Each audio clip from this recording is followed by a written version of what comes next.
RMC, Tout a commencé là, quand mon avion a décollé. Pareil pour le décollage? Pareil. midi 14h, Radio Brunet, Mesdames, Messieurs, nous allons acquérir dans quelques instants le français de l'étranger. Bonjour mon cher Antoine. Bonjour. Quelle heure est-il à Kansas City? Là, il est à peine 7 heures. Le jour se lève, qu'est-ce que tu vois devant toi? Alors là, à la fenêtre, je peux apercevoir le magnifique campus universitaire de UMKC, l'université dans laquelle j'étudie. D'accord. Donc Kansas City, ce n'est pas dans le Kansas comme je pensais, mais c'est dans le Missouri et c'est tout près, c'est collé au Kansas, mais c'est dans le Missouri. Hein? C'est exactement ça. Ouais. Combien d'habitants à peu près à Kansas City? Je crois qu'on est à peu près 1 million. 1 million. Bon, et quel âge as-tu et que fais-tu là-bas exactement? Alors, j'ai 22 ans et j'étudie à l'université et en même temps, je joue au foot pour l'université. Et du coup, j'ai une bourse universitaire en fait. Ah, tu joues au foot et tu as une bourse universitaire. C'est ça. Donc il a un bon niveau. Tu as un bon niveau, donc ça veut dire que c'est grâce à ton jeu au football que tu as eu ta bourse universitaire. C'est exactement ça. Et on joue en fait au meilleur niveau universitaire, la NCAA 1. Et du coup, on voyage partout avec l'équipe, partout aux US, avec avion, tout ça. Ouais. Et c'est vraiment génial. C'est vraiment une belle expérience. Ton dernier match de foot officiel? Mon dernier match de foot avec l'université, ce sera en décembre. Oui. Non, mais le dernier que tu as fait, après, le dernier que tu as fait là. Le dernier que j'ai fait, c'était il y a longtemps, parce que la saison ne dure en fait que 3 mois, Ah, d'accord. 4 mois, et elle se termine en novembre. Ah, elle se termine en novembre. Et du coup, d'accord. j'avais joué à domicile contre Houston. Contre Donc, Houston. Et le premier match du prochain championnat alors? Ce sera début août. On a un gros match en fait contre nos rivaux qui sont juste à côté de chez nous. Et du coup, c'est un gros match parce qu'il y a 2500 personnes qui viennent, beaucoup de supporters et c'est vraiment sympa. Et c'est qui tes rivaux à côté de chez vous? C'est un autre club de Kansas City? C'est ça, qui s'appelle Rockers. Rockers. Voilà.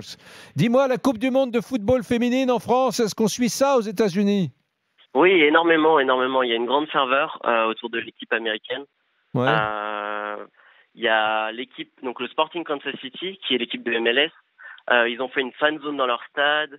Il y a du monde dans la rue, donc c'est vraiment très sympa. Ah d'accord, donc toi, tu vas suivre le match ce soir, enfin ce soir pour nous et dans la journée pour toi. Dans l'après-midi. Voilà, c'est ça. Ouais. Et alors, donc, c'est parce que c'est fou aux États-Unis, il y a quoi? Il y a plusieurs millions de jeunes femmes qui sont licenciées de soccer, de foot. Exactement. En fait, il y a plus de femmes qui jouent au soccer que d'hommes, finalement. Que d'hommes, oui. Il faut dire, Rémi me donnait tout à l'heure une explication. Il me disait que sur les campus et en général aux États-Unis, quand tu es une étudiante ou une femme, tu n'as pas le droit de jouer au baseball. C'est interdit. Non. Et tu joues pas au... C'est le softball. C'est le softball. C'est le softball. Ouais, ça, mais c'est pas le baseball. C'est pas le baseball. pas le baseball. Et tu joues pas au football américain, bien évidemment, qui est un sport violent, qui est interdit aussi pour les filles. Non, pas sur les campus.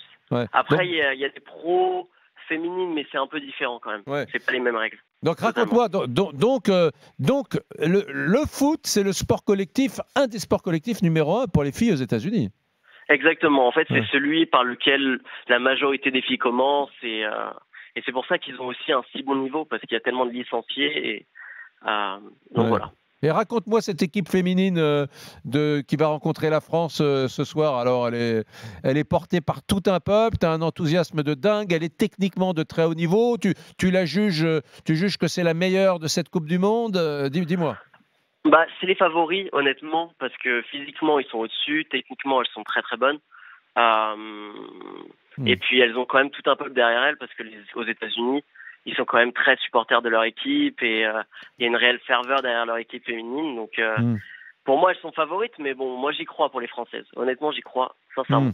Bon, et écoute, j'ai envie de te dire que ton cœur ce soir va être scindé en 2 parties, mon poulet, parce que un peu. bon, mais ça me fascine parce que ce peuple, les Américains, qui ne calculait pas le foot, qui se foutait complètement du football classique, qui était le sport européen, le sport mondial du monde entier, sauf les États-Unis, et bien finalement a rattrapé son retard et a réussi à faire de ces filles, de ces femmes, de ces joueuses, pratiquement les meilleures du monde, et a fait du football le sport co-féminin le plus pratiqué sur son territoire. Donc c'est une sacrée revanche de l'histoire quand même. Moi, quand j'avais ton âge, j'aurais jamais pu imaginer un truc pareil. Je je pensais que le foot, c'était perdu pour les États-Unis d'Amérique pour toujours, quoi. Tu vois.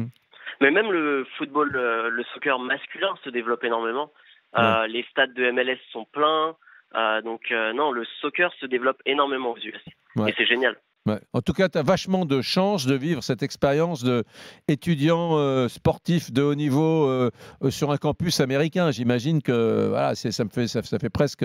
on est dans le cinéma pratiquement là, quand on raconte cette histoire.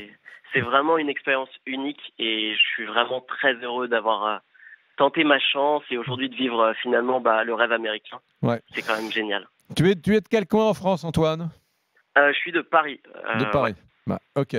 Ben Antoine, 22 ans, belle journée et beau match tout à l'heure. Salut Antoine. Merci beaucoup.